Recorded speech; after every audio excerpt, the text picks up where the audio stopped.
Tabut Perjanjian adalah benda suci berlapiskan emas yang dikenal oleh orang Yahudi, Kristen, dan kaum Muslim. Benda itu juga dikenal oleh banyak orang seperti digambarkan dalam film-film.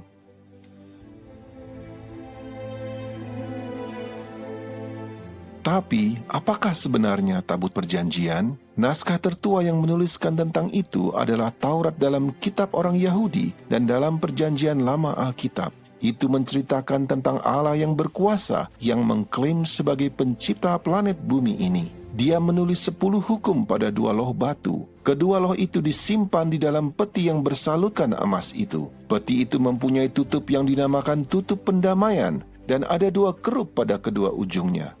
Tabut itu digunakan untuk 2 tujuan yang berbeda. Di atas tutup pendamaian itu, Sang Khalik menyatakan dirinya sebagai pemberi hukum dan tabut itu berfungsi sebagai tahta pemerintahan Allah. Yang kedua, tabut itu diletakkan di dalam bait suci bersama-sama dengan perkakas-perkakas suci lainnya.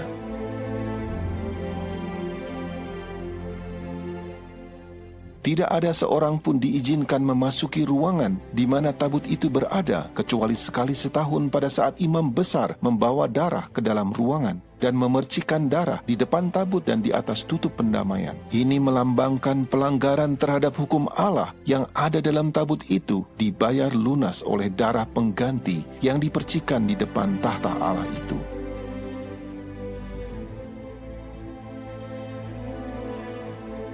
Tabut itu kemudian dipindahkan ke bait suci yang pertama di Yerusalem beberapa saat sebelum tentara Babel mengepung kota itu dan menghancurkan bait suci. Tabut itu telah menghilang atau disembunyikan orang. Sejak itu, banyak cendekiawan, para teolog, ahli-ahli sejarah dan arkeolog bertanya-tanya, apa yang terjadi dengan tabut itu? Apakah memang benar-benar ada atau hanya cerita dongeng saja?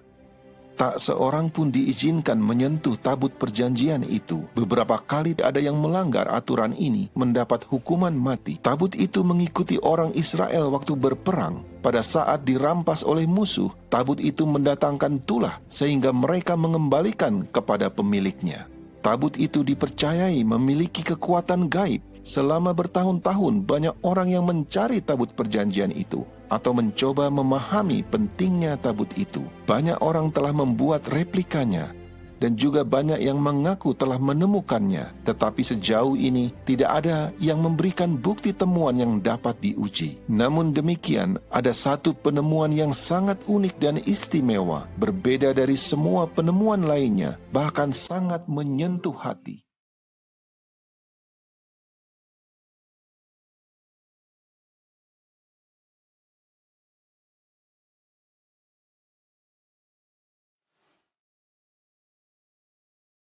Menghilangnya tabut itu adalah suatu misteri sampai sekarang ini. Sumber yang menyebutkan tempat disembunyikannya ditulis lama sejak menghilangnya tabut itu dan didasarkan hanya pada cerita dongeng atau menduga-duga saja. Terakhir kali disebutkan dalam Alkitab adalah ketika Raja Yosia memerintahkan supaya tabut itu dikembalikan ke dalam bait suci dan bahwa Babel menaklukkan Yerusalem pada masa putra-putra Yosia. Satu hal yang menarik tentang kisah itu adalah tidak disebutkan keberadaan tabut itu, sekalipun perkakas lainnya yang dirampas disebutkan. Kitab Makabe yang ditulis beberapa ratus tahun setelah tabut itu hilang, mengklaim bahwa tabut itu telah disembunyikan di gunung di mana Musa melihat tanah perjanjian sebelum dia meninggal. Di dalam buku baru, dikatakan bahwa Tuhan membiarkan bumi di bawah Yerusalem menelannya dan tabut itu akan muncul kembali di akhir zaman. Literatur abad pertengahan mengklaim bahwa tabut itu dibawa ke Ethiopia. Juga ada spekulasi abad ke-20 yang mengatakan ada di Mesir, bahkan sampai di Irlandia. Dengan memahami apa itu tabut perjanjian, mungkin kita bisa mengetahui di mana keberadaannya. Fungsi utama dari tabut perjanjian itu adalah menjadi tahta pemerintahan Allah di bait suci di bumi ini.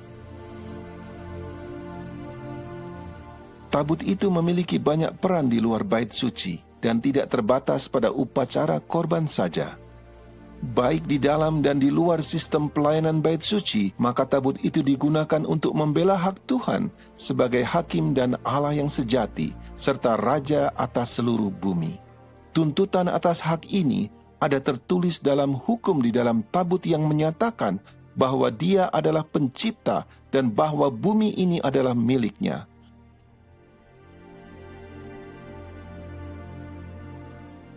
Allah yang mengilhami Alkitab mengatakan, tabut Tuhan, Tuhan semesta bumi. Akulah yang empunya seluruh bumi. Sebab Tuhan yang maha tinggi adalah dahsyat, Raja yang besar atas seluruh bumi.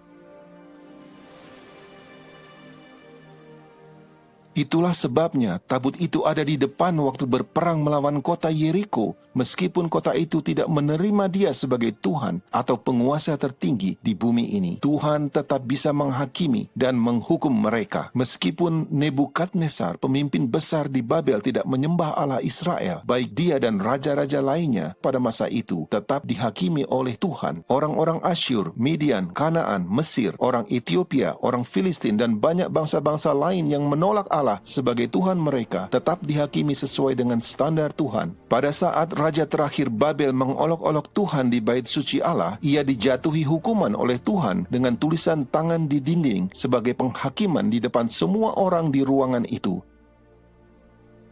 Tuhan menunjukkan bahwa tidak peduli agama atau etnis apa yang Anda miliki, Anda akan diadili berdasarkan standar Sang Pencipta dan bukan standar moral Anda sendiri atau standar moral dari budaya tertentu.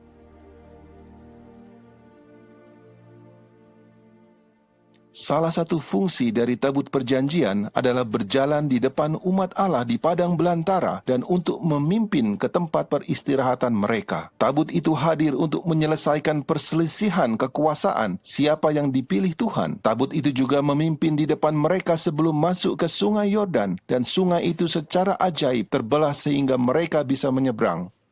Tabut itu juga mengambil bagian dalam meneguhkan perjanjian antara Allah dengan Israel di Gunung Ebal. Meskipun Israel mengecewakan Tuhan, ditaklukkan oleh musuh atau tabut itu dirampas dari mereka, Tuhan menggunakan tabut itu untuk menghakimi orang Filistin dan mengalahkan dewa-dewa mereka sehingga mereka dipaksa untuk mengembalikannya. Dalam situasi ini Tuhan menggunakan tabut itu sebagai simbol status kerajaannya.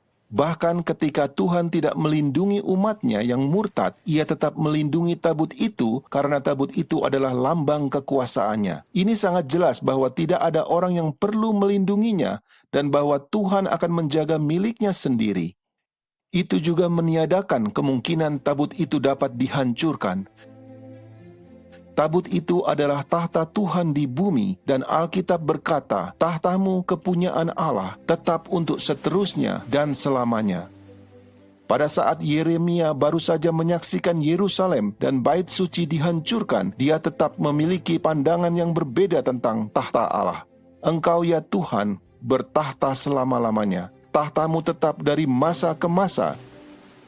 Jadi, apa yang sebenarnya terjadi dengan tabut itu? Yeremia telah diberitahu oleh Tuhan bahwa kota dan bait suci itu akan dihancurkan. Ia telah siap dan begitu juga sahabat-sahabatnya. Hal yang paling alamiah yang harus dilakukan adalah menyembunyikan benda yang suci itu, tabut perjanjian Allah.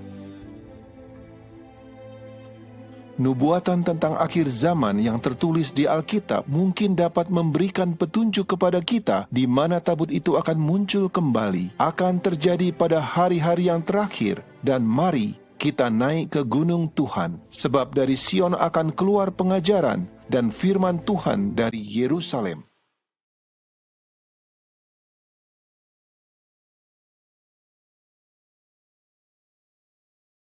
Pada abad ke-19, arkeologi sudah mulai maju ketika berbagai ilmuwan pergi mencari peninggalan-peninggalan kuno yang ditemukan di Timur Tengah.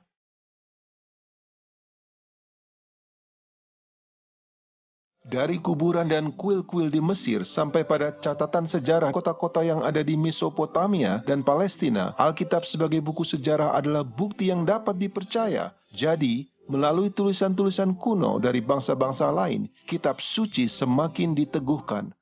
Bahkan kota Babel yang telah menjadi legenda bagi banyak orang dapat ditemukan dari peninggalan-peninggalannya. Kota Yerusalem telah dihuni sejak tabut itu menghilang. Banyak orang yang membangun rumah-rumah baru di atas bangunan kuno di bawahnya. Jadi kota kuno itu merupakan lapisan-lapisan sejarah yang bertumpuk satu dengan yang lainnya.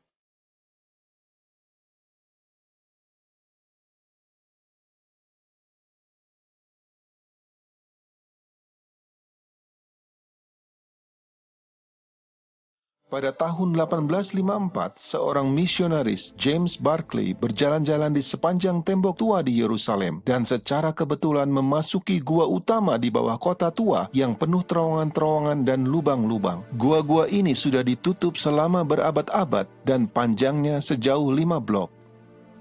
Pada tahun 1867, Tuan Jenderal Charles Warren melakukan penggalian di kota tua itu dan di bukit di mana bait suci itu berdiri. Ia menemukan terowongan-terowongan di bawah lantai dasar. Pada tahun 1873, Charles Clermont Ganneau, seorang orientalis Prancis dan seorang arkeolog, menemukan kerup diukir di batu di dalam gua.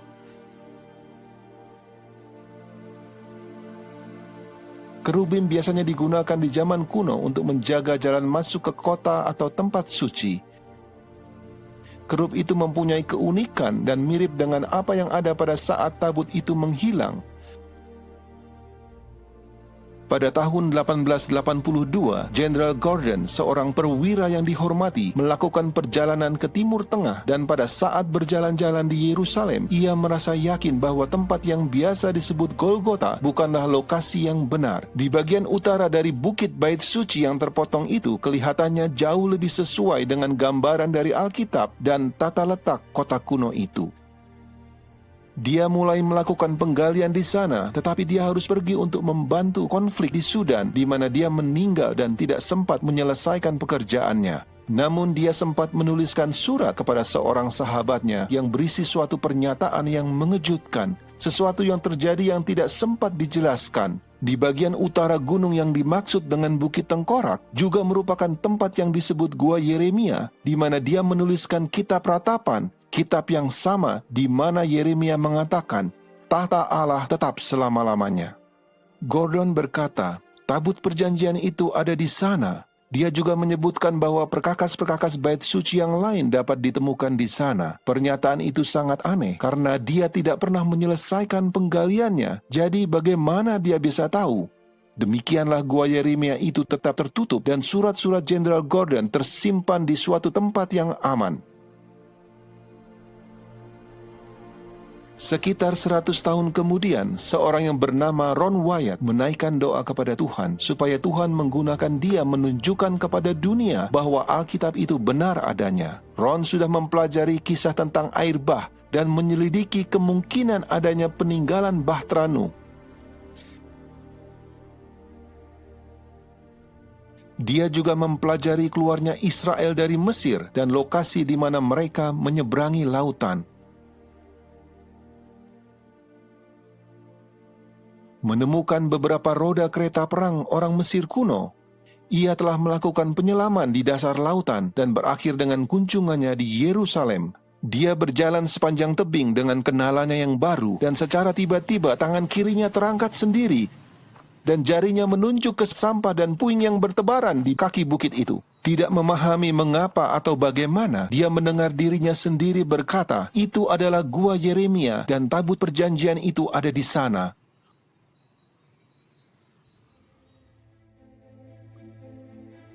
Ron bingung dengan apa yang terjadi, sesuatu yang belum pernah dialami sebelumnya. Dia bahkan tidak pernah berpikir untuk mencarinya. Merasa terbeban, lalu dia pulang ke rumah dan belajar apakah benar tabut itu ada di sana atau kemungkinannya. Dia mempelajari tentang tembok pengepungan oleh tentara Babel pada saat tabut perjanjian itu terakhir terlihat. Dia berusaha mencari tahu kapan itu dipindahkan dan juga perkiraan di mana lokasi yang mungkin dan kapan tabut itu disembunyikan. Dan ternyata dia benar-benar melihat suatu kemungkinan bahwa tabut itu bisa disembunyikan di bawah sistem terowongan itu.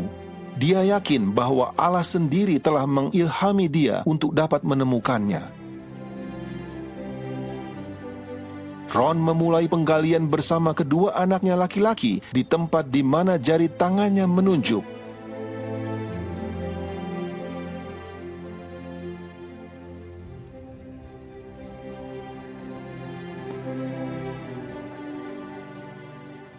Tetapi belum lama kemudian menemui batu gunung yang besar, membuat penggalian itu sulit. Lalu mereka mencoba penggalian beberapa meter di sebelah kanannya, dan ketika mereka memulai menggali lagi, mereka menemukan 3 lubang persegi di dinding bukit. Ron menduga itu bisa menjadi tempat yang dipakai untuk memasang papan tanda di zaman Romawi. Lagi pula Golgota dekat dengan jalan utama pada masa Tuhan Yesus, dan ini bisa jadi tempat di mana Yesus disalibkan. Sebuah kutipan terkenal dari Quintilian menjelaskan, "Setiap kali kami menyalibkan penjahat, jalan raya yang ramai dipilih sehingga banyak orang akan melihatnya dan tergerak oleh rasa takut olehnya. Karena semua hukuman itu tidak banyak berkaitan dengan pembalasan dendam, tetapi sebagai contoh.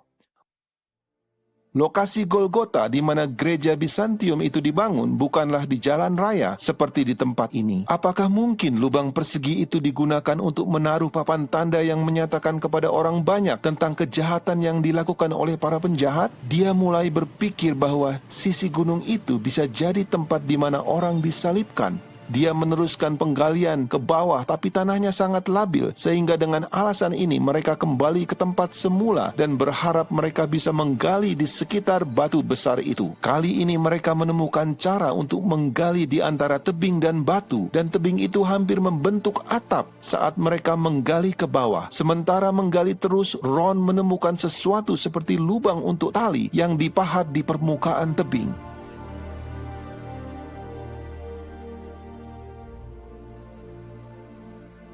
Dia ingin mencari tahu digunakan untuk apa lubang tali itu.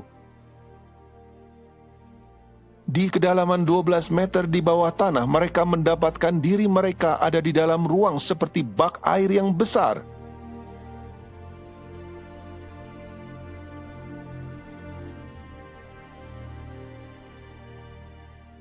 Bentuknya seperti lingkaran dan memiliki tangga yang menurun ke dalam. Ron bertanya-tanya kalau itu mungkin digunakan untuk menyimpan gandum dan kemudian digunakan sebagai bak air. Lalu dia memahat plaster lapisan dinding dan menemukan banyak tembikar di antara tanah dan puing-puing yang digunakan untuk menguruk bak itu. Pada saat dia menunjukkan potongan-potongan tembikar itu ke otoritas barang-barang kuno, mereka memeriksanya dan memberitahu Ron bahwa itu adalah peninggalan dari zaman Yebus.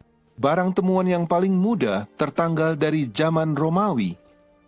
Ron meneruskan penggalian di bawah relung persegi yang dia temukan itu. Berdasarkan tembikar dan koin yang mereka temukan, mereka tahu bahwa mereka sedang berada di lapisan Romawi. Pada saat penggalian, mereka juga menemukan banyak tulang-tulang jari yang menguatkan kecurigaannya bahwa tempat itu dulunya adalah tempat untuk eksekusi. Selain dari penyalipan, rajam dengan batu juga dilakukan selama masa Yahudi Romawi. Di bagian luar struktur seperti bak yang Ron temukan itu, dia menemukan struktur lain seperti lingkaran. Hanya bagian dasar dari struktur yang melingkar itu kelihatan utuh.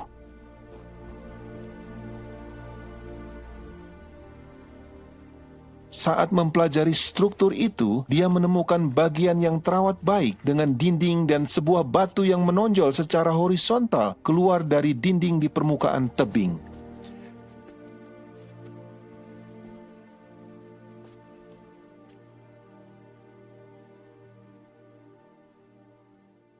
Beberapa kaki di depannya, dia perhatikan ada sebuah batu persegi yang kelihatannya tidak alami. Dengan berhati-hati, dia mengangkat dan menemukan lubang persegi yang dipahat di bawahnya. Mungkinkah ini lubang salib itu? Saat dia memeriksa lubang itu dan membersihkan tanah di sekitarnya, dia menemukan celah retakan yang besar dari lubang itu. Kelihatannya lubang itu digali di atas dataran yang lebih tinggi. Di tingkat yang lebih rendah, dia menemukan beberapa lubang salib yang lainnya. Tetapi tidak terpikirkan oleh Ron, lubang yang di bagian atas dengan celah retakan itu mungkin menjadi lubang yang digunakan untuk salib Kristus. Dia ingat nas Alkitab, gempa bumi mengguncang gunung ketika Kristus mati. Dapatkah celah retakan itu dihubungkan dengan lubang tempat salib itu? Lubang salib itu mencapai kedalaman 58 cm dari batuan dasar, sedangkan celah retakan tampak lebih dalam.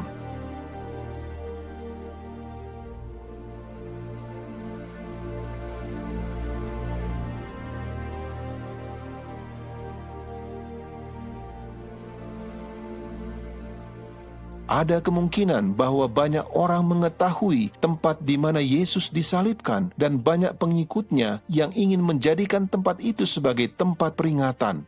Golgota yang digunakan gereja Katolik dan gereja Ortodoks adalah dibangun atas perintah dari Konstantinus Agung sekitar tahun 325 atau 326 Masehi di atas reruntuhan kuil penyembahan berhala.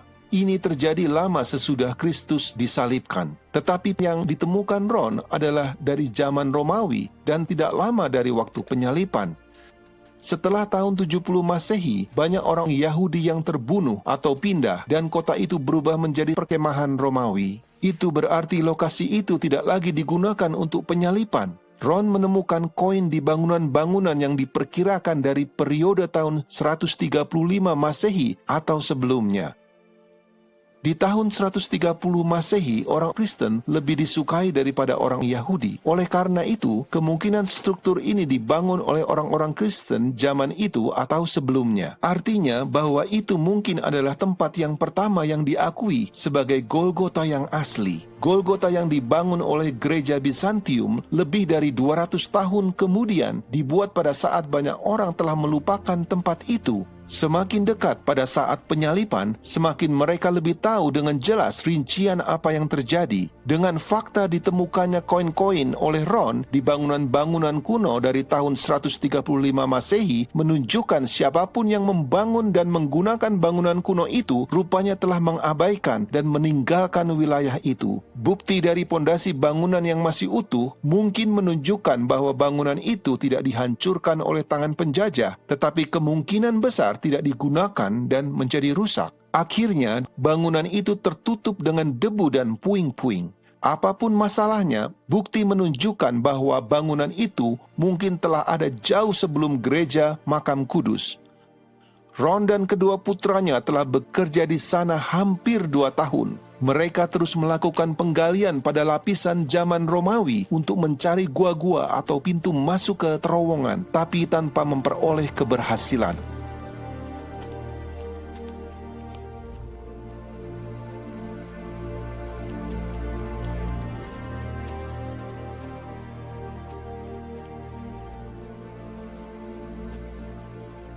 Ron tergerak untuk menembus celah yang retak pada dinding tebing. Mereka semua berdoa dan terus merasakan dorongan itu. Mereka menggunakan palu dan pahat, dan dalam waktu yang singkat, mereka bisa melihat ruangan terbuka di belakang. Mereka memperbesar lubang itu sehingga mereka dapat masuk ke gua itu. Di dalam ruangan itu, tinggi dan lebarnya sekitar 4,5 meter. Pada mulanya, Ron sangat bersemangat ketika menemukan gua itu dan berpikir mungkin tabut itu ada di dalamnya. Tetapi ternyata kosong, dan dari ruang itu dapat terlihat banyak sekali lorong-lorong dan lubang-lubang di dalam gunung.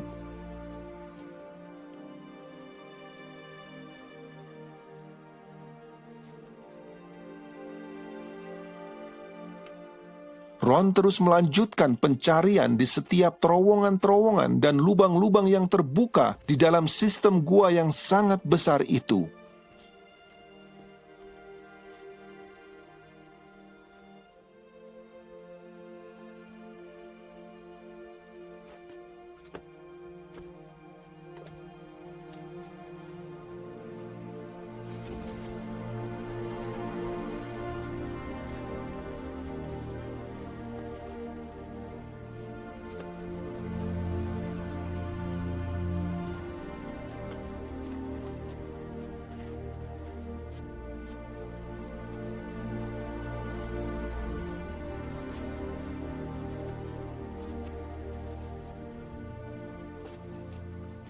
Selama 2 tahun mereka pulang pergi antara Amerika dan Yerusalem mencari uang supaya mereka dapat kembali dan meneruskan pencarian itu. Pada bulan Desember 1981, mereka melanjutkan pekerjaan di dalam sistem gua yang mereka temukan. Namun akhirnya mereka bertiga sakit. Kedua putra Ron kembali ke Amerika, dan Ron harus mencari bantuan dari orang lain untuk melanjutkan. Dia tidak akan menyerah dan merasa Tuhan telah berjanji kepadanya bahwa dia akan menemukan tabut pada kunjungan itu. Tetapi sekarang dia telah menggunakan seluruh uangnya. Dia sedang sakit dan pekerjaannya sangat sulit dan melelahkan. Seorang dari penduduk setempat yang membantu Ron bisa menembus celah-celah sempit yang di mana Ron sendiri tidak bisa. Dan sementara melihat-lihat sekelilingnya, Ron menemukan lorong mirip seperti cerobong dan sebuah terowongan kecil di mana Ron harus menghembuskan nafasnya untuk masuk.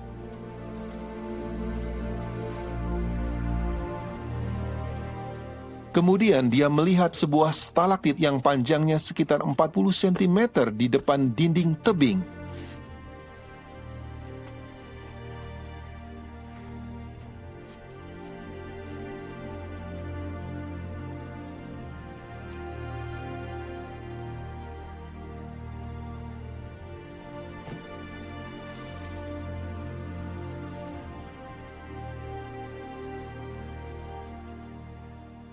Di belakangnya ada lubang kecil dan Ron berusaha untuk mengintip tapi tidak berhasil. Kemudian dia memperbesarnya sedikit dan bisa melihat ada gua di dalamnya. Tetapi kelihatan tidak begitu menjanjikan dan tampak seperti gua yang penuh dengan batu-batu.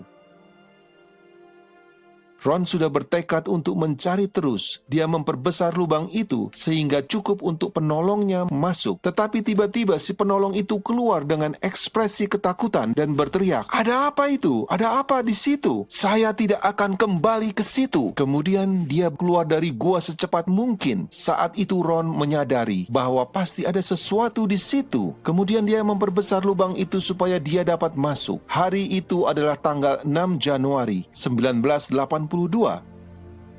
Ada kira-kira 45 cm jarak antara batu-batu itu ke dinding langit-langit.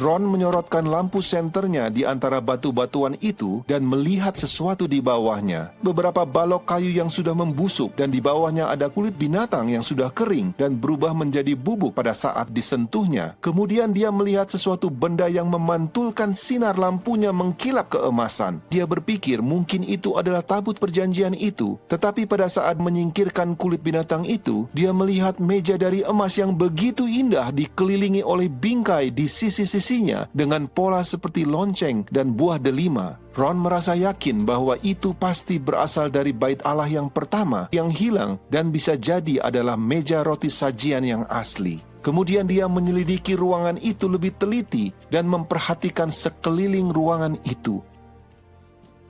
Dia menggunakan lampu senternya dan melihat sebuah celah di langit-langit. Dengan memanjat di batu-batuan belakang ruangan itu, dia melihat sebuah peti batu tepat di bawah celah retakan. Peti itu mempunyai tutup yang terbelah dua dan belahan yang lebih kecil bergeser ke samping sehingga membuat celah ke dalam peti batu itu. Sayangnya, tutup itu terlalu dekat ke langit-langit sehingga dia tidak dapat melihat ke dalam peti itu. Ada bercak hitam di celah retakan langit-langit dan juga ada bercak di pinggiran tutup peti yang terbuka. Celah retakan di langit-langit persis di atas celah bukaan tutup peti batu itu, di mana bercak hitam jatuh dan masuk ke dalam peti batu itu. Pada saat itulah seingat Ron, menyadari apa yang terjadi di ruangan itu membuat dia jatuh pingsan.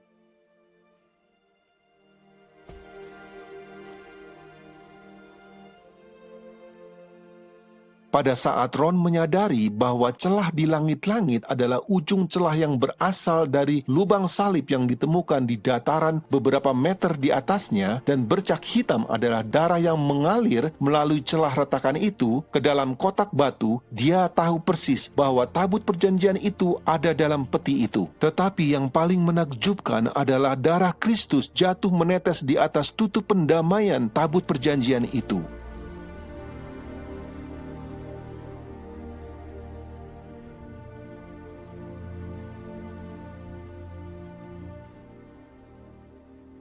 Ron pingsan selama kurang lebih 40 menit. Kemudian dia kembali ke gua dan berhasil memastikan bahwa itu benar-benar tabut perjanjian. Lalu dia memberitahu pemerintah Israel tentang penemuan itu, tetapi Ron diminta untuk merahasiakannya. Ron merasa tidak bisa tinggal diam begitu lama. Ron mengunjungi ruangan itu beberapa kali dan melaporkan ada beberapa perabot yang lainnya selain tabut perjanjian dalam peti batu itu, yaitu kaki Dian yang bercabang 7 dengan pelitanya dari bait suci yang pertama, mesbah pembakaran ukupan dari emas, meja roti sajian, pedupaan emas, efod, topi imam dengan delima gading di ujungnya, timbangan uang dari kuningan, minyak lampu, sebuah cincin kuningan, dan pedang yang sangat besar.